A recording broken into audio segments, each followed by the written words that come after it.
Hello students.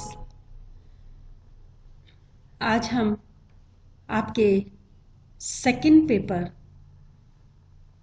जो कि सामाजिक समस्याओं पर आधारित है, सामाजिक मुद्दे एवं समस्याओं के तीसरी यूनिट के अंतरपीढ़ी संघर्ष के बारे में डिस्कस करेंगे। अंतरपीढ़ी संघर्ष क्या है?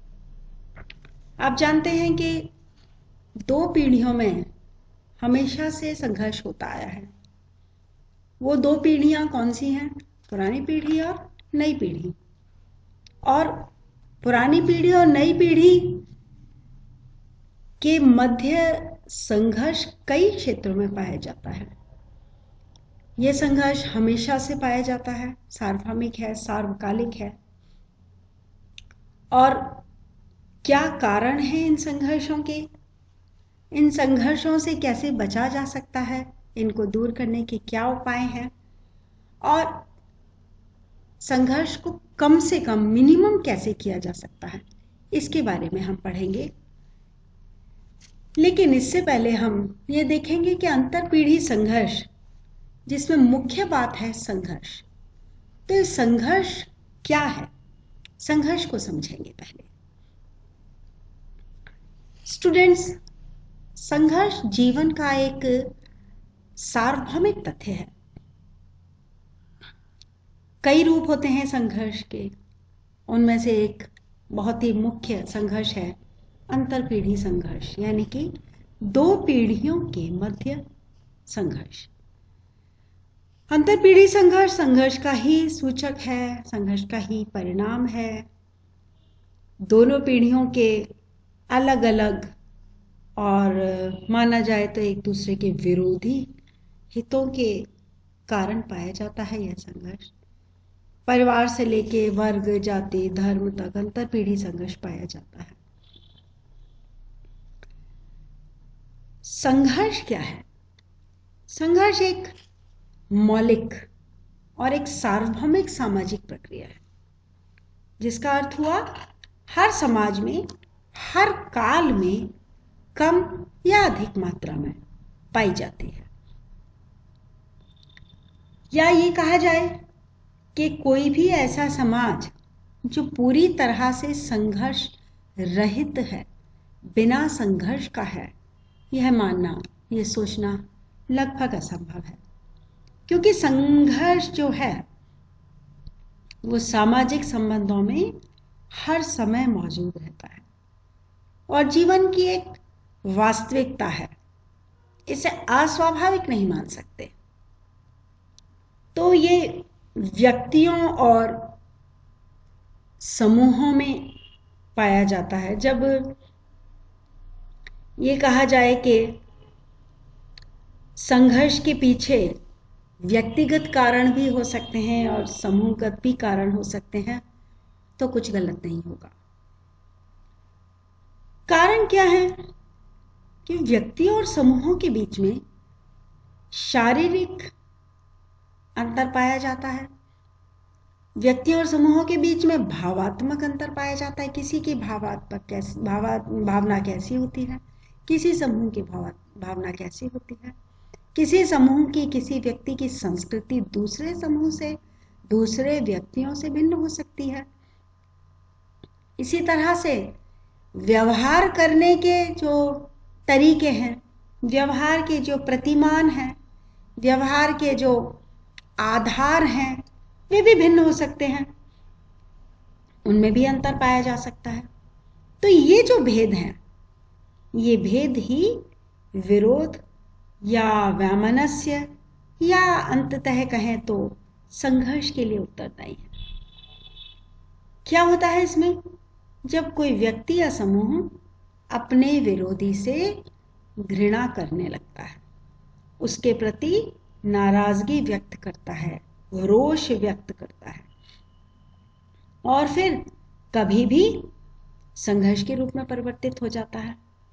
तो जब कोई व्यक्ति या समूह अपने लक्ष्यों की प्राप्ति के लिए, अपने उद्देश्यों को पूरा करने के लिए प्रतिस्पर्धा का मार्ग छोड़ देता है, और हिंसा का सहारा ले लेता है या विरोधी को नुकसान पहुंचाने का, उसे पराजित करने का, उसे समाप्त करने का प्रयास करने लगता है, तो संघर्ष प्रारंभ हो जाता है।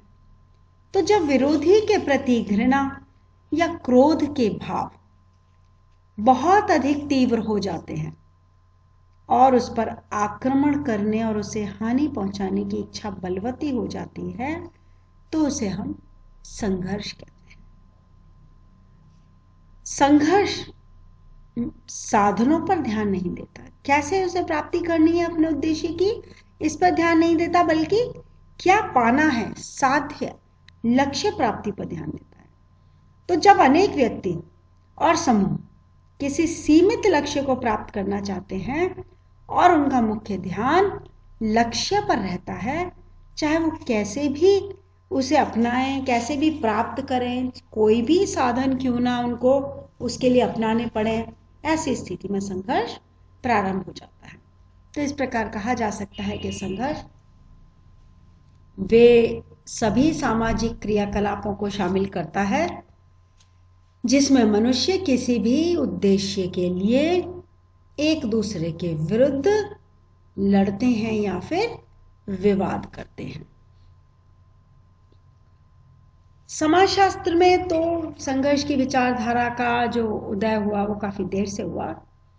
इसमें राजनीतिक और आर्थिक दोनों प्रकार के सिद्धांतों की, संघर्ष के सिद्धांतों का सम्मिश्रण देखने को मिलता है।